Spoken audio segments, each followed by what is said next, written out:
Hello there, welcome to our channel Login Helps again. Hope you are doing fine. I'm back with another tutorial video, and today I'll be showing you how to log into your Sky account from your desktop. And now without further ado, let's start right into the video. But before that, don't forget to like, subscribe and hit that bell icon for more videos.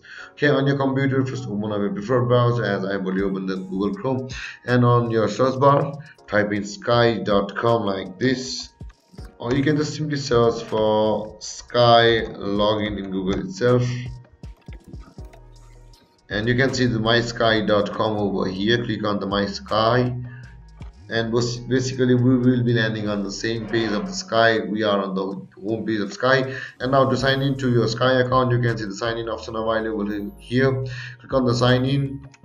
And now to sign into your Sky account, enter your email or your username over here, and after that click on continue. On the next page you will be required to enter your password. Enter your password then there, and click on the login button to log into your Sky account. And there guys, this is how you log into your Sky account. And if you have any confusions or questions regarding the topic, don't hesitate to comment in the comment section below, and don't forget to like, subscribe and hit that bell icon for more videos.